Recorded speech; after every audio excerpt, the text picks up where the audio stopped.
An elderly black woman boldly takes out her phone while standing at a checkpoint on Delaney Avenue. Les gyrophares ne clignotent pas. La main de l'agent plane déjà trop près de la détente. Elle s'appelle Rose, 73 ans, robe bleue à plis soigneusement repassée, boucle d'argent rangée sous un chapeau du dimanche. Elle ne filme pas. Elle appelle son fils. C'est tout. Mais pour le policier devant elle, elle est déjà une variable. Un calcul faussé contre elle. Le téléphone sort de son sac. Sa main va plus vite. Il ne demande rien, ne dit rien. Il tire. Le coup claque comme une insulte. Sa jambe cède. Elle s'effondre sur le béton. Ses lunettes glissent sur le trottoir. Le téléphone tombe près d'elle. Coque rose fissurée. Un porte-clés en forme de lapin pend maladroitement. Elle ne crie pas. Ses yeux clignent, plus de confusion que de douleur. Le sang coule le long de sa cuisse, éclatant sur la peau brune, vif sur les bas anciens. Son sac s'ouvre. Une Bible en tombe. Le policier crie « Arme !» mais personne ne répète. Son coéquipier ne bouge pas. Il fixe Rose, puis son collègue, bouche entr'ouverte, comme s'il voulait transformer l'incrédulité en mots audibles. La radio sur leur hanche grésille une fois, puis plus rien. Les passants se figent. Personne n'intervient. Un homme de l'autre côté de la rue cesse de promener son chien. Un adolescent à vélo ralenti ne cligne pas. Derrière le siège passager d'une berline grise, un homme regarde. Il porte un manteau gris simple, pantalon repassé sans éclat. Ses mains reposent immobiles sur ses cuisses. Il voit sa mère, à terre, en sang. Il ne court pas. Il sort calmement, contourne le véhicule sans hâte. Il s'appelle Adrien. Pour la plupart, juste un fils. Pour ceux qui savent, un ancien opérateur, jamais radié, passé classé sous des affectations inexistantes. Il n'a jamais été formé pour rendre justice. Il a été formé pour effacer.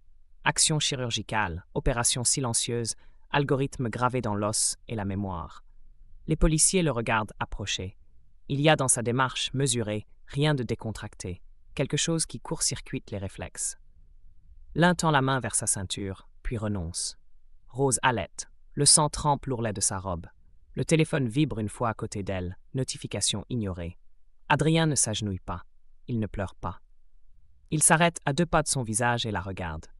Elle tourne encore un peu la tête, comme si le monde allait reprendre sens. Elle tente de parler. Ses lèvres bougent, il les lit sans son. Fils, sa mâchoire se serre. C'est tout. Le tireur baisse enfin son arme, lentement, incertain. L'autre agent parle. « Monsieur, veuillez reculer. » Les yeux d'Adrien bougent, une seule fois. Cela suffit à faire reculer le policier. Pas de peur, d'autorité. Une autorité qui n'a pas besoin de voix pour être entendue. Les secours arrivent 6 minutes trop tard. La foule a doublé. Quelqu'un filme désormais. Pas le début, pas le moment crucial. Juste le sang, juste les conséquences. L'image sera floue. La légende fausse, comme toujours. Adrien recule à peine pour les laisser passer. L'un d'eux tend la main vers le téléphone de Rose. Ne faites pas ça. Un mot. Il s'arrête net. Adrien ramasse l'appareil, l'essuie doucement et le glisse dans sa poche. Les infirmiers agissent vite. Rose grimace, les yeux entr'ouverts. Elle voit son fils. Son souffle est court, mais elle ne demande pas pourquoi. Elle sait. Elle sait depuis qu'il avait 17 ans et qu'il est rentré un jour avec du sang sur sa chemise, sans rien expliquer.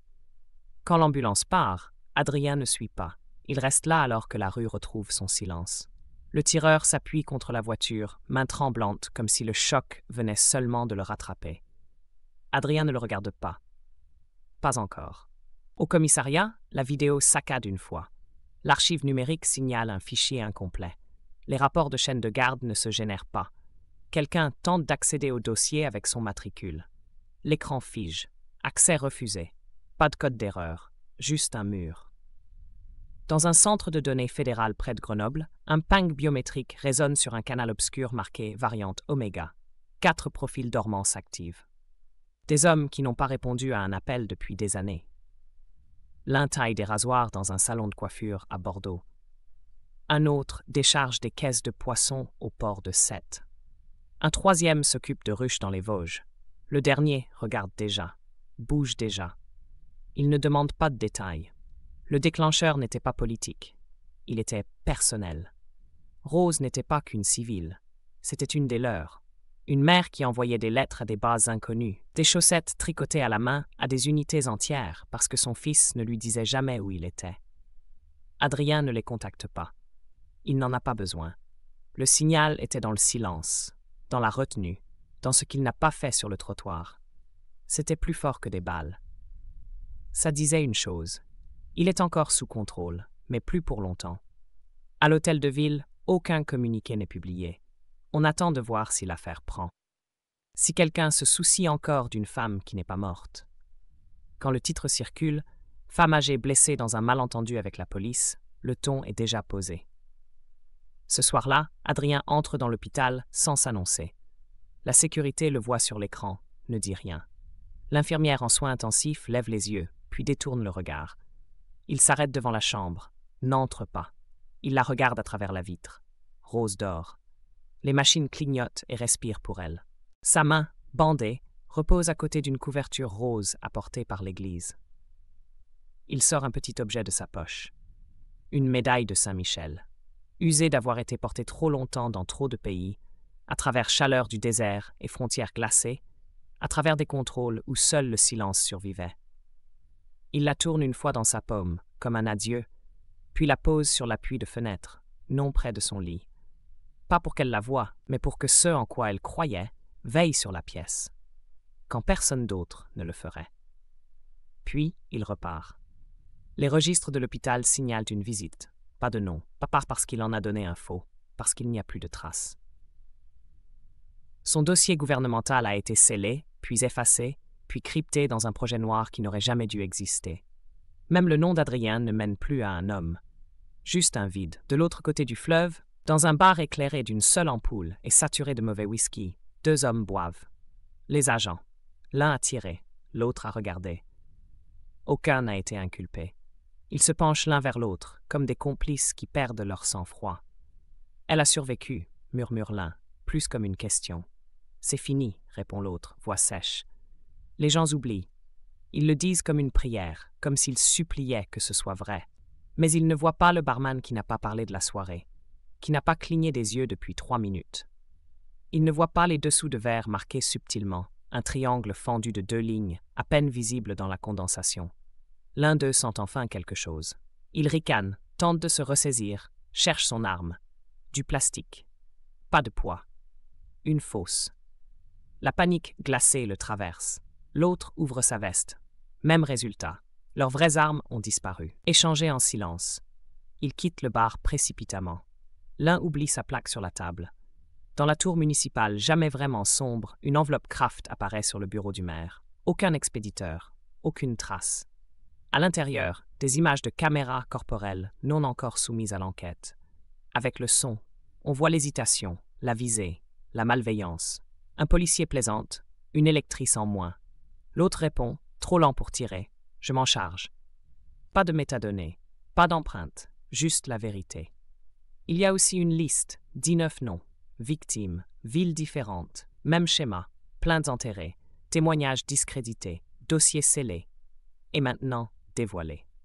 3 jours plus tard, Adrien entre dans une audience publique. Il ne frappe pas, ne s'annonce pas. Il franchit les portes principales comme un homme qui a sa place. La salle se fige. Les élus retiennent leur souffle. Les militants observent. Les familles des victimes tendent l'oreille. Adrien dit 2 noms. Pas de matricule. Pas de grade. Juste des noms. Puis une phrase. Vous avez 48 heures pour les livrer. Sinon, je le ferai. Il repart. Pas de questions. Pas de caméra. Pas d'offre. En quelques heures, les services s'effritent. Des agents se disent malades. Certains fuient. Des avocats rouvrent de vieux dossiers. Des juges hésitent là où ils signaient sans lire. Un magistrat de Dijon lance une enquête sur des signalements archivés. Un autre exige les courriels d'un procureur. Ce n'est plus seulement l'histoire de Rose. Ça ne l'a jamais été. C'est une question de schéma, de pourriture, du temps que met le silence à céder. Adrien, quoi qu'il ait été, est devenu autre chose.